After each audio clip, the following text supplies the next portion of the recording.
business when it's come to Caitlin Clark. She has shown love to Caitlin Clark outwardly and let it be known Caitlin Clark is the real deal. Caitlin Clark is like the president. Caitlin Clark is the one. Damn all it is BS racist stuff y'all trying to throw at her. Damn all of that. Shout out to Courtney Williams for holding it down for Caitlin Clark.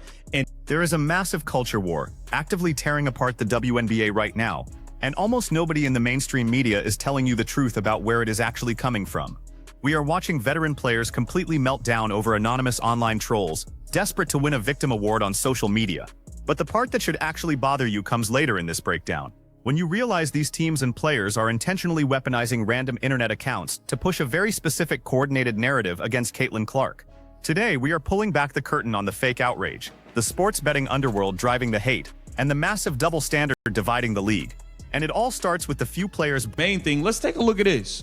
The internet is not a real place. So I think when you treat the internet like a real place, that's when you get everybody like, oh my God. But it's like, bro, you don't know these people in real life. Just press the block button, bro. Just press the block button and then move on. Like, just press the block button and move on. That is exactly how you handle a fake problem in a fake place. Courtney Williams just laid out the absolute perfect blueprint for surviving the internet era of professional sports. You do not write a solemn manifesto for your followers. You do not hold a tearful press conference. You do not run to legacy media outlets to complain about how oppressed you are by a cartoon profile picture. You hit the block button and you move on with your life. Williams understands a fundamental truth that half the WNBA seems completely incapable of grasping right now. The internet is not real life. The people screaming in your direct messages do not represent reality. They are cowards hiding behind anonymous accounts seeking attention. But instead of starving these trolls of the attention they crave, a very vocal segment of the WNBA has decided to twist reality. They have taken the venom of the internet and tried to rebrand it as a coordinated racist attack originating entirely from Caitlin Clark supporters. They are actively seeking out the worst comments, taking them out of context, and using them to fuel a deeply cynical smear campaign against the new face of the league. And to understand why this is happening, you have to look at the massive new revenue stream that is completely ruining the relationship between fans and athletes. The truth is, the landscape of sports consumption has fundamentally changed in the last 3 years, and the players are refusing to acknowledge the real root of the toxicity. Courtney Williams once again responding to a troll. That's a voice message. Hey, bitch. You don't play for Chicago, so I can't even come to a game and smack the shit out your dyke ass. That is the sound of the modern sports landscape, and it is entirely fueled by degenerate gambling. What you just heard was not a passionate basketball fan analyzing a game or critiquing a performance. That was an unhinged sports bettor who lost money on a prop bet. Over the last 2 years, the integration of sports betting into mainstream sports broadcasting has fundamentally poisoned the relationship between athletes and the public. You see it in the NBA every single night. High-profile players like Kevin Durant and Jaylen Brown have openly talked about the sheer volume of toxic, harassing messages they receive from people who are furious that a player missed a rebound margin by one or failed to hit a three-pointer in the fourth quarter. It is an epidemic across all of professional sports right now. But in the WNBA, this massive influx of gambling money is relatively new. The league has exploded in popularity, viewership is up across the board, and with those new eyeballs comes a massive wave of new money flowing through betting apps. The players are suddenly dealing with an entirely different breed of online toxicity. But instead of recognizing this as a universal sports problem caused by gambling, a specific faction of the league is choosing to weaponize it. They are taking people who are simply mad about losing $50 on a parlay and attempting to use them as pawns in a culture war against the Indiana Fever. It is incredibly dishonest, but it serves a very specific purpose for players who want to build a narrative. Fortunately, Courtney Williams refused to play along with the charade. Listen though, motherfuckers putting hard-earned money from my job on your ass for you to get 2 assists, bitch. And your ass out here, you only got 1 assist. How the fuck is you a point guard? Now that is a bettor. That is somebody who was betting and lost money on Courtney Williams. Instead of just blocking him, she said, I'm gonna troll you back this time. broke ass bitch, you. If you don't get out my motherfucking DMs, you broke bitch. I ain't even click on your page and you look dirty as fuck. Ugly ass boy. Now you getting blocked, you little broke bitch. She recognized the attacker for exactly what they were. A frustrated sports bettor throwing a temper tantrum. She dealt with it on an individual level, trolled him right back and kept it moving. That level of emotional maturity and situational awareness is exactly what is missing from the mainstream discourse surrounding the WNBA right now. Notice what Courtney Williams did not do after receiving that voicemail. She did not attempt to weave this into some grand sweeping narrative about the Indiana Fever fanbase being a toxic racist mob. She did not run to social media claiming that Caitlin Clark's arrival had emboldened white supremacists to attack her in her direct messages.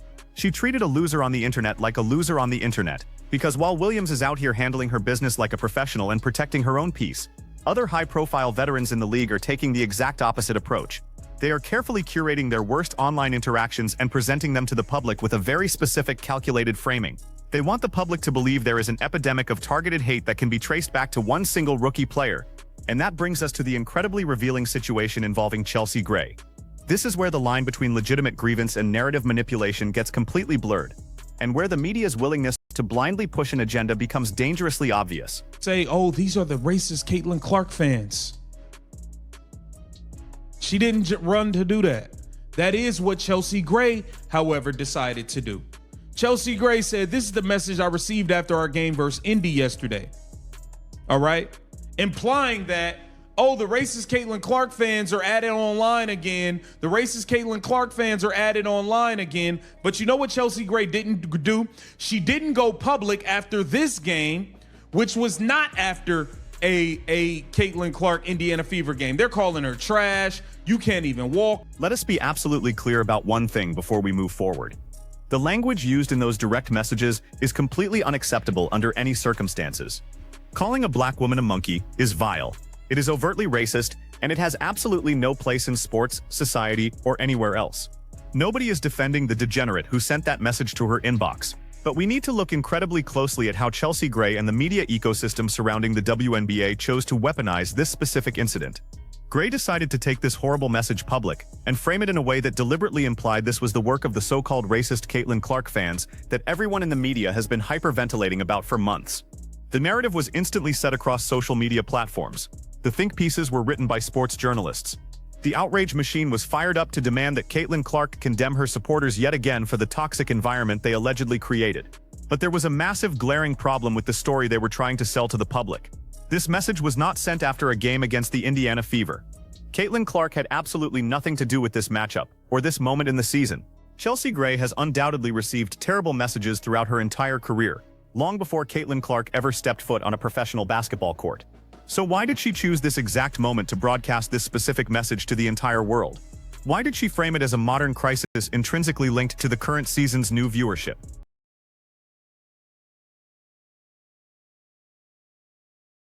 You make these statements public. Why didn't you make these statements public, Chelsea Gray? You ran to try to make this public, but not all the other games. In the other comments you got with people calling you names, etc., you only decided to try to make it public to make it seem like, oh, Caitlin Clark's racist fans are at it again.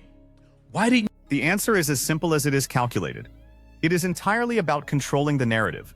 We are witnessing a masterclass in narrative manipulation executed by players who feel their grip on the league slipping away. When you play at the highest level of professional sports, your direct messages are a nightmare zone. Trolls say the most offensive things imaginable simply to get a reaction. But what is happening here is a deliberate filtering of reality to serve a political end. By selectively publicizing only the messages that fit the current media obsession, these players are intentionally shaping a false consensus. They want the general public to believe that every single negative interaction they have online is inextricably linked to the arrival of Caitlin Clark.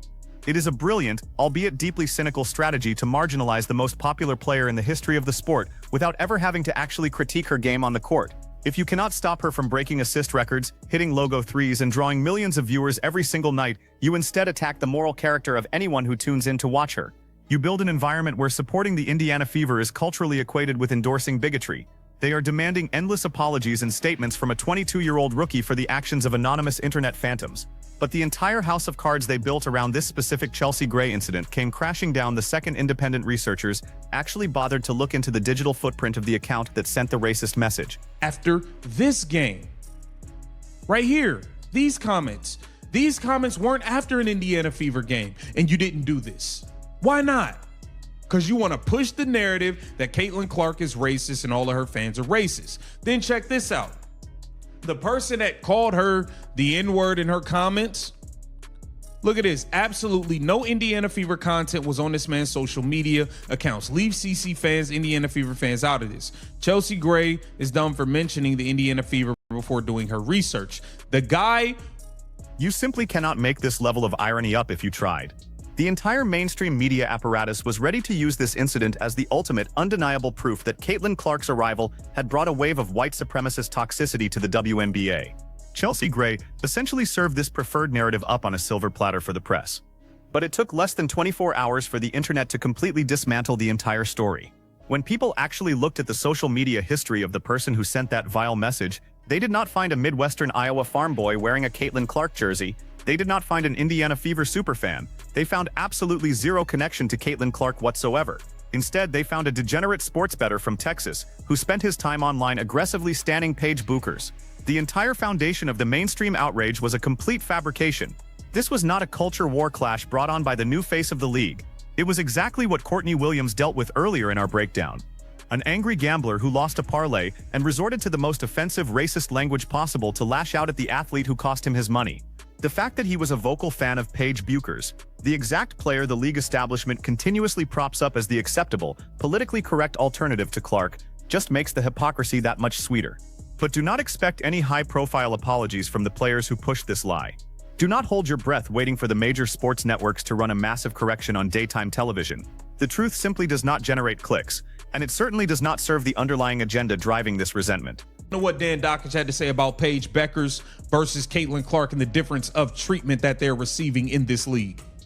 Really the definitive article on why Caitlin Clark's being bullied, why somebody like Paige Buchers wants to come out and has to tell us the wonderful job that black lesbians did for the WNBA to mire in mediocrity over the years and tell us that there should be black coaches. Of course they should, if they're qualified, if they're good. That is the quiet part being said completely out loud. And it is the absolute epicenter of the tension tearing the WNBA apart right now. For decades, the WNBA has operated as a closed, highly protected ecosystem. It was a league that notoriously struggled for mainstream cultural relevance, survived heavily on financial subsidies from the NBA, and found its core identity not necessarily in massive television ratings, but in its status as a platform for social activism. The league is overwhelmingly black, heavily LGBTQ, and fundamentally rooted in progressive political advocacy. That was the culture. That was the brand they sold to their dedicated, albeit small, fan base. And for the veteran players who built that culture, they felt a profound sense of ownership over the league's identity, even if it meant playing in half-empty arenas for a fraction of the salary they truly wanted.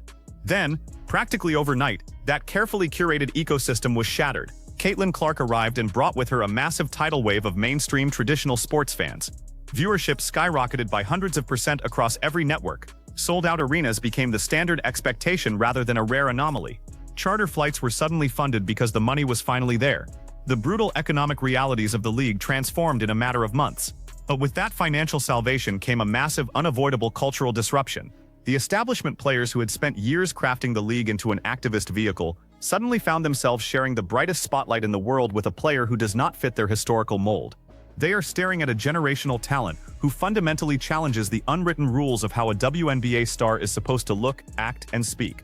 Why do so many WNBA players, Bobby Barack wrote, particularly black players, display such obvious, at times physical hostility towards Clark? Is it simply because she is a straight white woman in a league that is roughly 70% black or gay?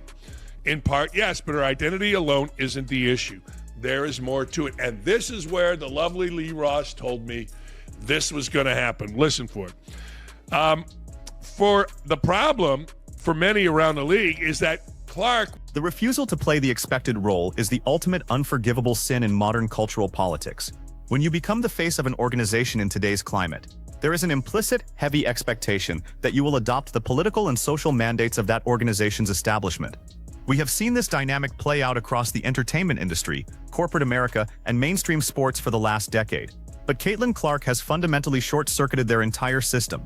She has politely but firmly declined to become a mascot for anyone's political agenda. When the media attempts to bait her into condemning her own fans, or pressuring her to comment on the complex racial dynamics of her unprecedented popularity, she masterfully deflects. She pivots right back to basketball. She praises her teammates. She talks about the phenomenal growth of the game, and she completely refuses to feed the outrage machine that desperately wants her to stumble.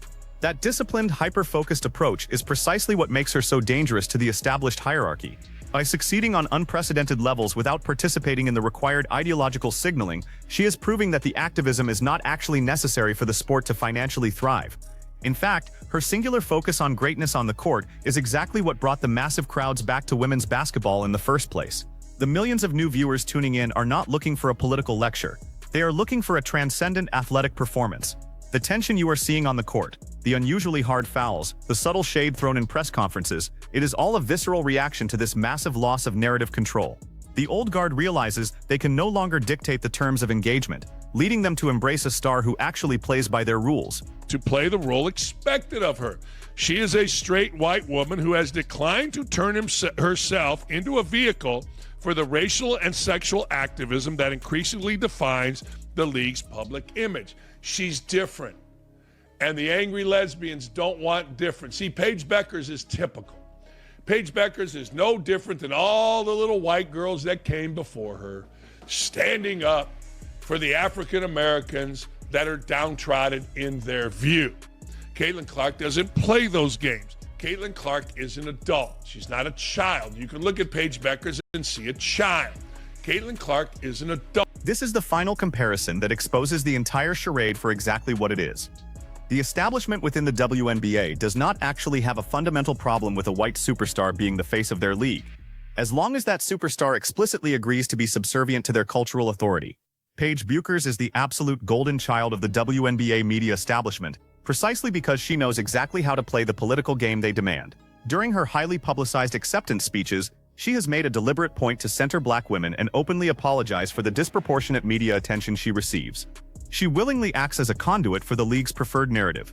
She performs the required public rituals of guilt and deference, and in return for her compliance, she is granted total immunity from the vicious coordinated attacks that Caitlin Clark faces on a daily basis. Buchers is warmly embraced because her specific brand of presence validates the existing power structure. Caitlin Clark is relentlessly attacked because her unstoppable presence threatens to render that entire power structure obsolete. Clark operates with the quiet, unshakable confidence of an adult who knows her own worth. She understands deep down that she does not owe anyone an apology for being historically great at her job.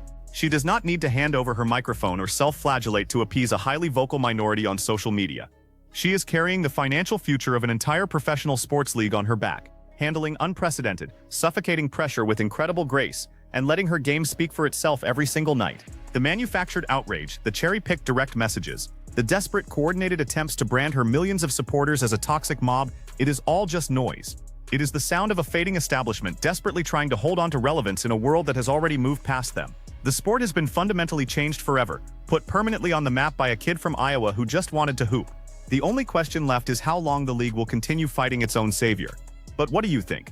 Is the WNBA intentionally trying to sabotage its biggest star to protect its old culture? Or is this just the messy growing pains of a league suddenly thrust into the national spotlight? Let me know your thoughts down in the comments. Make sure you hit that subscribe button if you want more unapologetic breakdowns, and I will see you in the next one.